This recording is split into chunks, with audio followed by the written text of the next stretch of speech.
Good day, Crime Talk aficionados. A lot of breaking news for you today. First, the secret transcripts in the Bryan Kohberger matter have been released. I'll tell you what was in there. A judge says not so fast in the Eric Adams dismissal. Buster Murdaugh, well, his trial is going to go in Hampton County. A conviction in the Rose Petal murder case. We have this day in legal history and our dumb criminal of the day. Let's talk about it. All right, lawyer.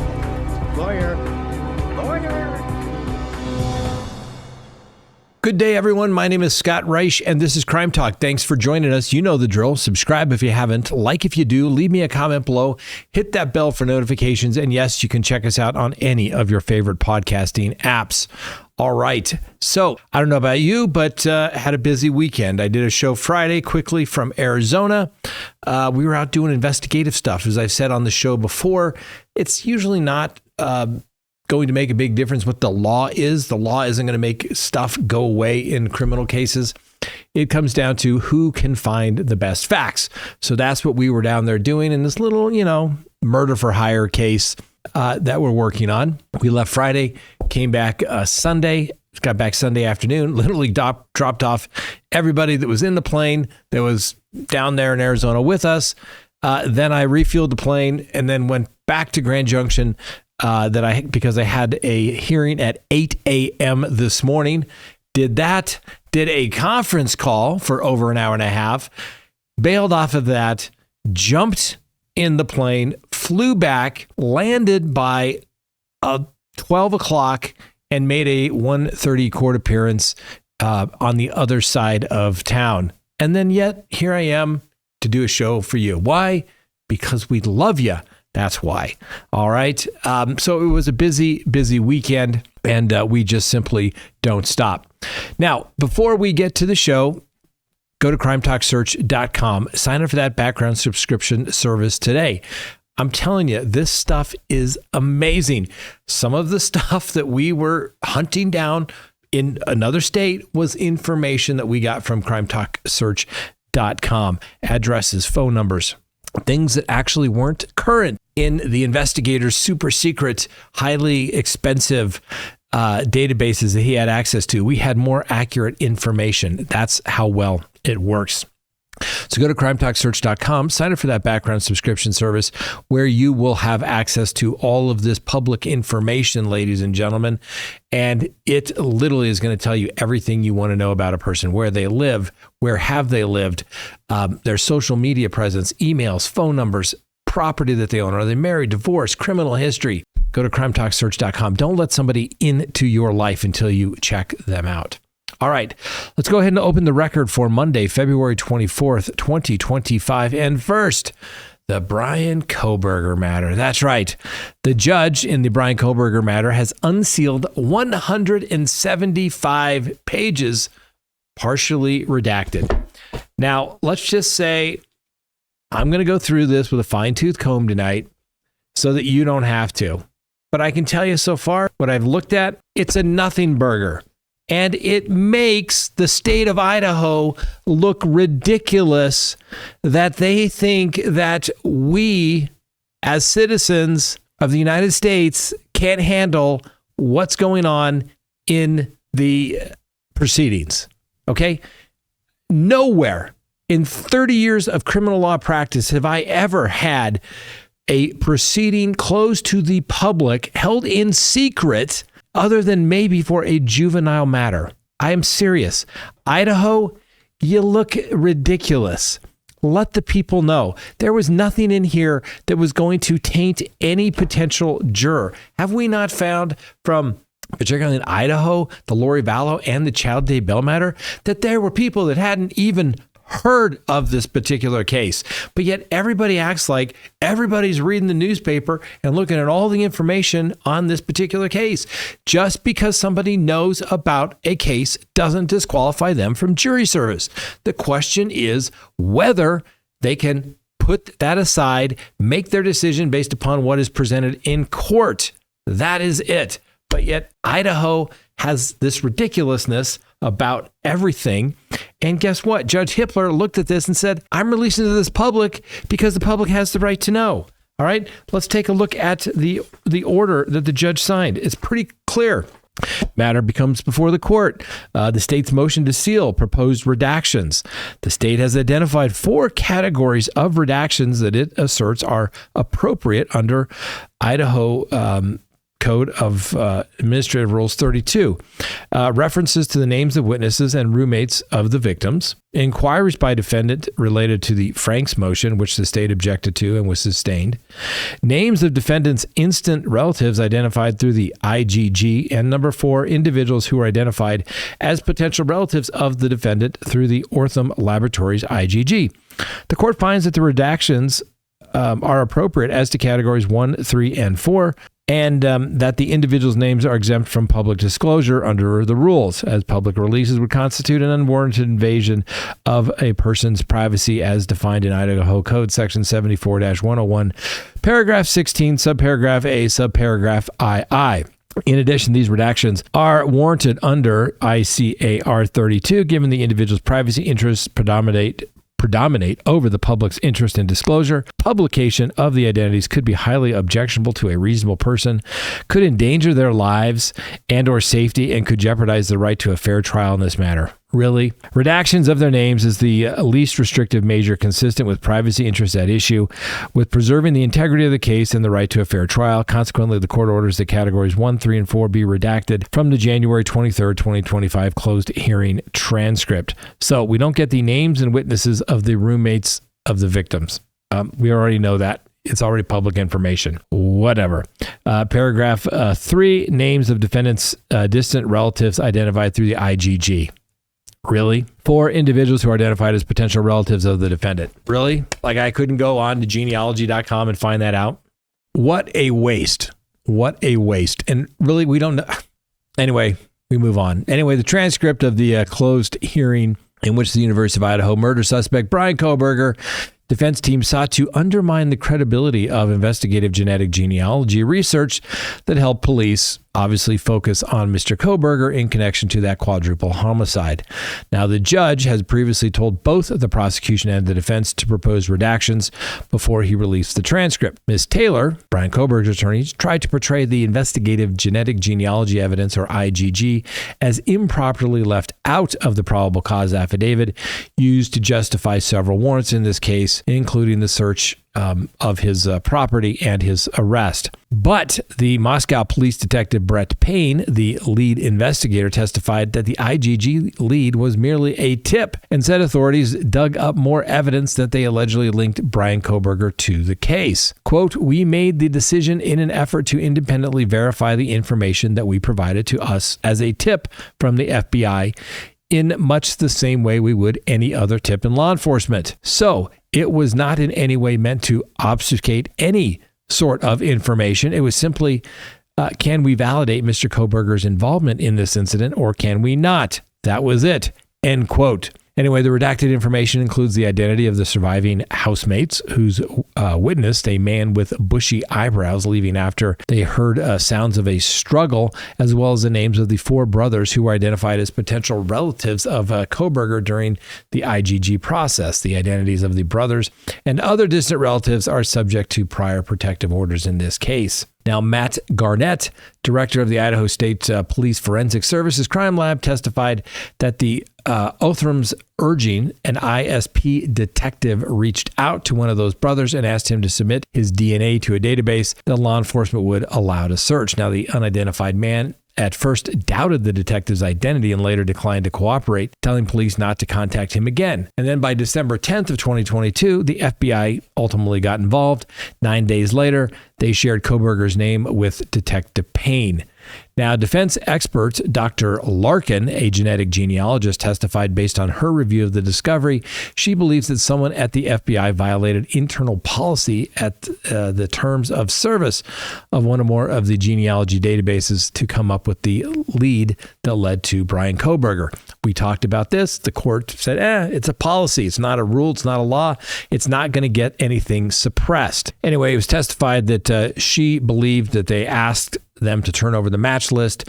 And they were like, we can't turn over the whole list because it was 20,000 people it was testified to. And that actually, there was a big tip-off because if they had only used GED Match Pro and only used Family Tree DNA, then they could have gotten no more than about 10,000.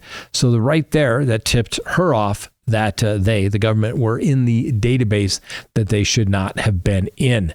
Now, through further discovery, it was determined that the FBI admitted to using the MyHeritage and GED Match.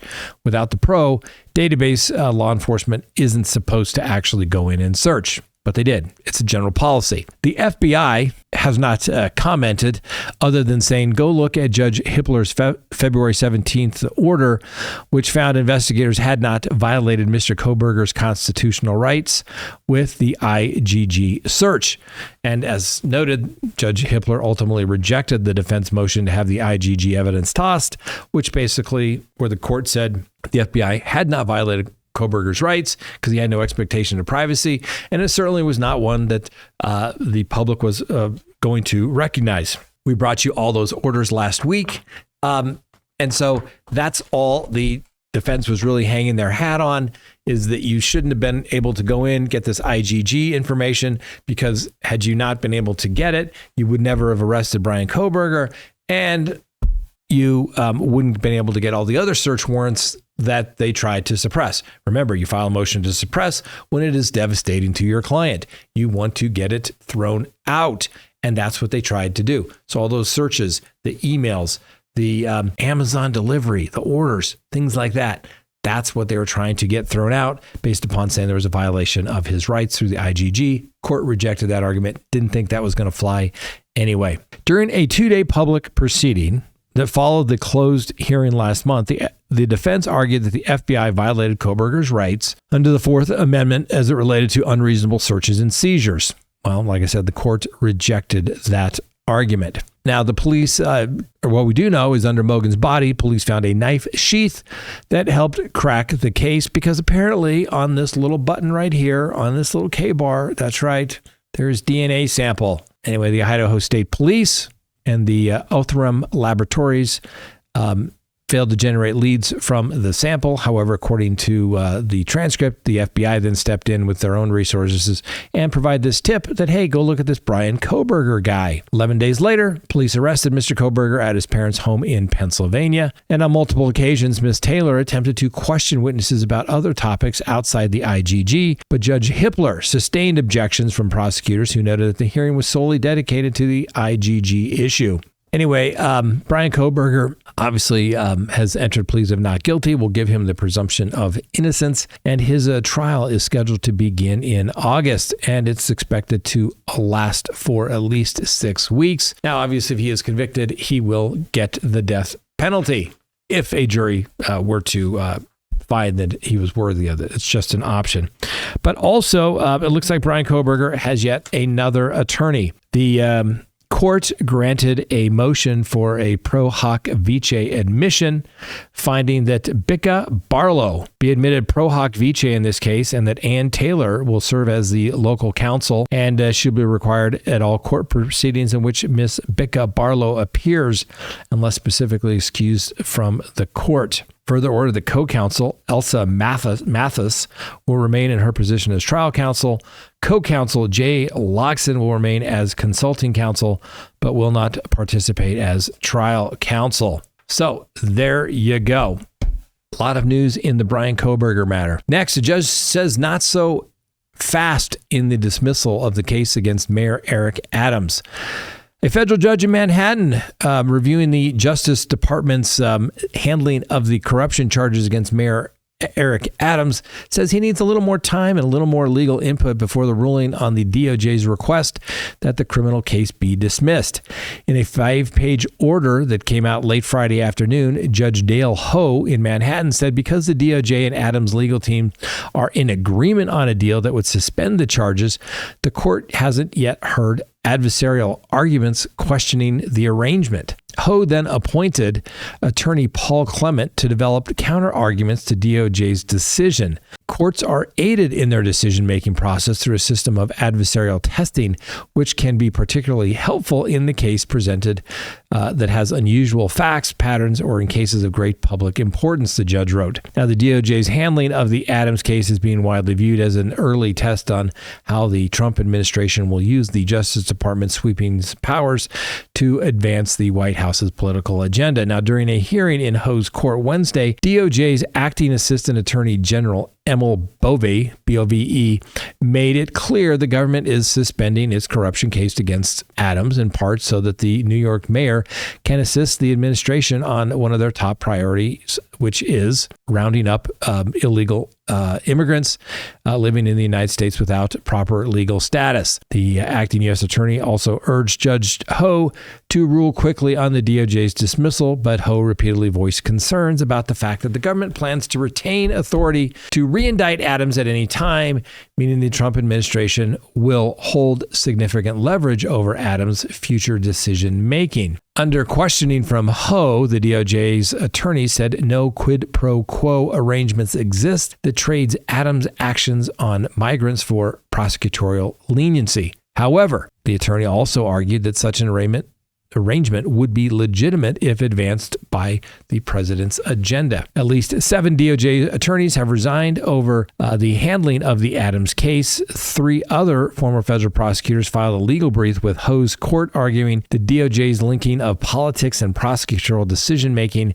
sets a somewhat dangerous precedent. And during a press conference, the governor herself there in New York, Kathy Hochul, voiced concern over the DOJ's arrangement with Adams, saying she feared the president would attempt to coerce New York officials to go along with the agenda, but Hochul declined to use her authority to remove Adams from office, which apparently she has the authority to do as governor. Ho noted that there is a public importance to the case, which calls for the careful deliberation. So very unusual. Normally when there's a motion to dismiss, the courts grant it. Why? Because the prosecutors are in the best position in which to evaluate whether the case can go forward and whether they think they can prove their case beyond a reasonable doubt. Prosecutors can file cases, obviously if they have a belief that they can prove their case beyond a reasonable doubt, but they also have a lot of discretion if they dismiss a case.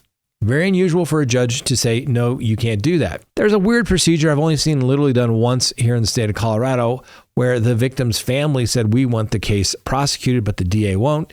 And the judge kind of appoints somebody to take a look at it. But who are you going to get to prosecute it? The prosecutor? I mean, they don't want to prosecute the case. So even if the judge says, fine, I'm not going to dismiss the case, the government just simply says, okay, fine, we'll proceed to trial. Show up to trial. Do you have any evidence? No, Your Honor, we don't. We can't proceed. Oh, guess what? Case dismissed. So it seems like we're going around it in this. And what's the judge going to do? Order the DOJ to prosecute somebody? That's a little weird. So I get it. It looks, we talked about this case. If you go back and look at our previous videos, I didn't think it was the strongest case against a government official for corruption.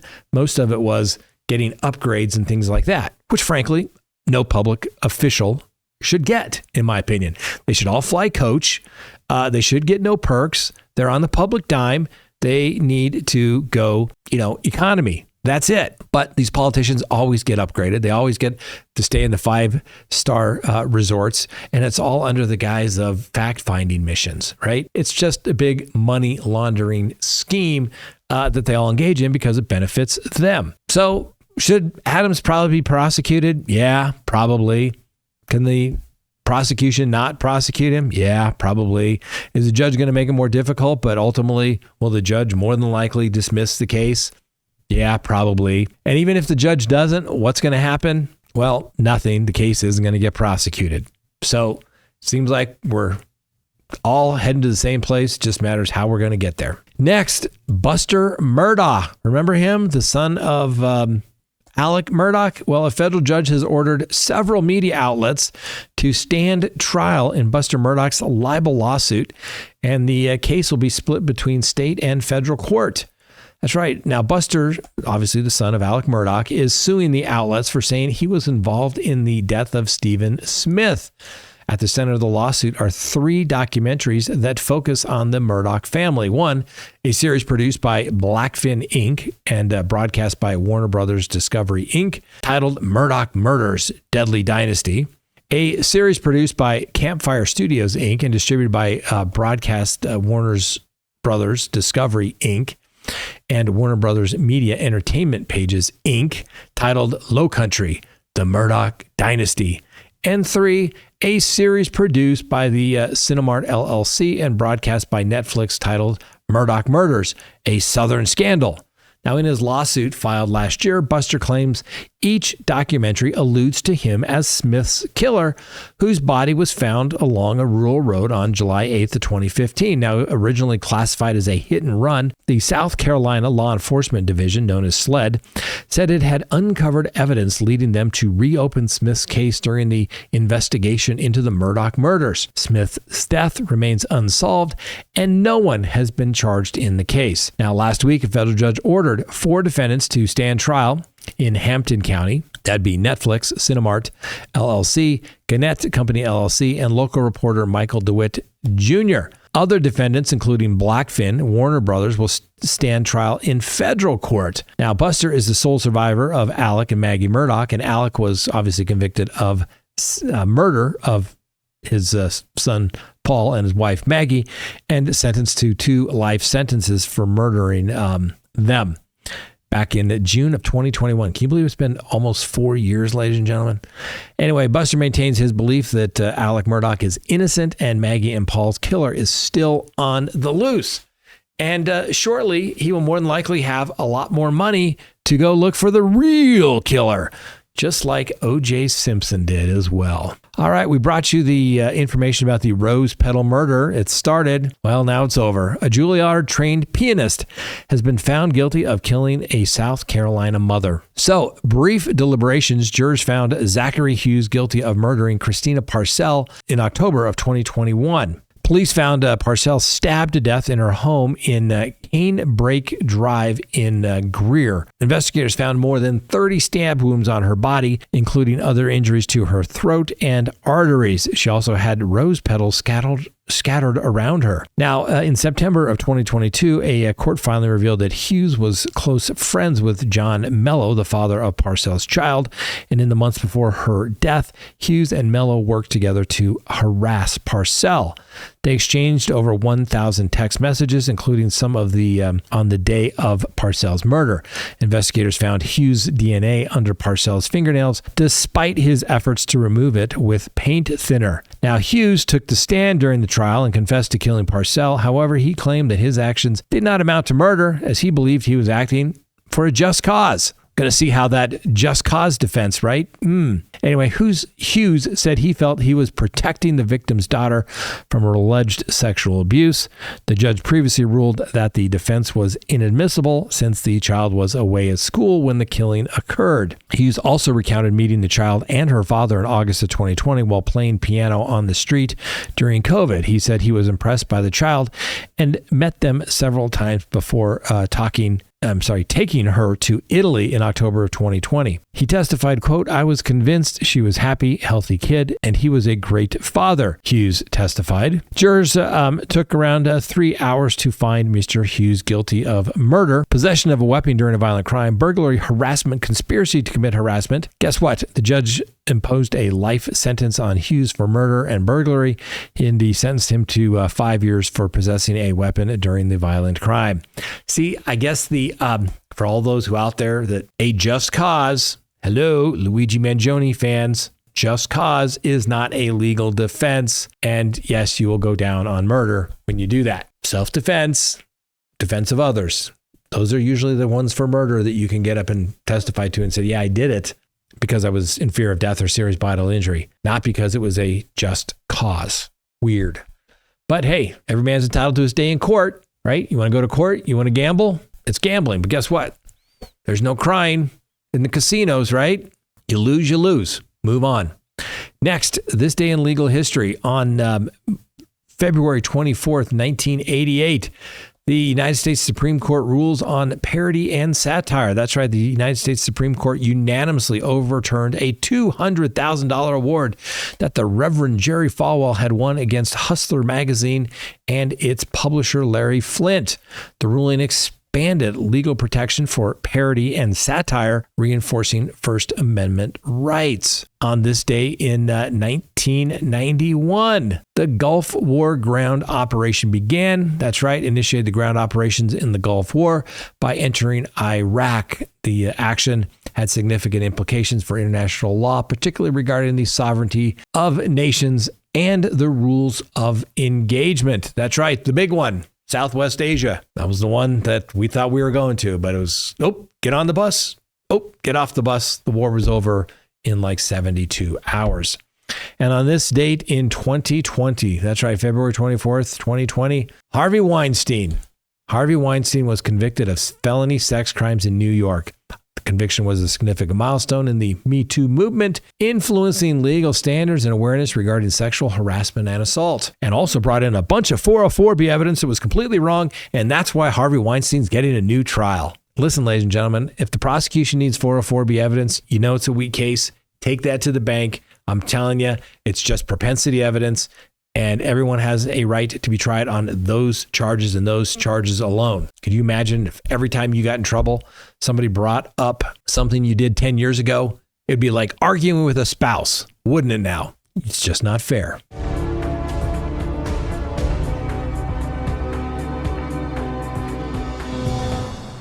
And finally, our dumb criminal of the day. A man is behind bars after allegedly robbing a retail store twice Friday afternoon. That's right, not once, but twice. The Dollar General store was robbed 2 separate times in a span of 4 hours, according to the Jeffersonville police spokesperson. The first robbery happened about 1:30 p.m. when a man reached across the counter and stole cash, then fled the scene.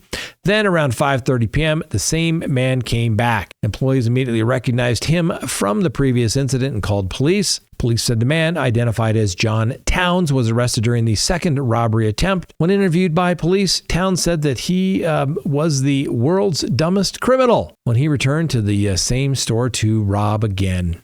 Anyway, Mr. Towns is charged with 2 counts of robbery and is being held in the Clark County Jail. And Mr. Towns, we agree with you. You must be one of the world's dumbest criminals, and you're certainly CrimeTalk's Dumb Criminal of the Day. Congratulations, you made it. All right, ladies and gentlemen, that's all we have for you today. Have a wonderful day. We'll see you next time on Crime Talk. And remember, the Constitution matters.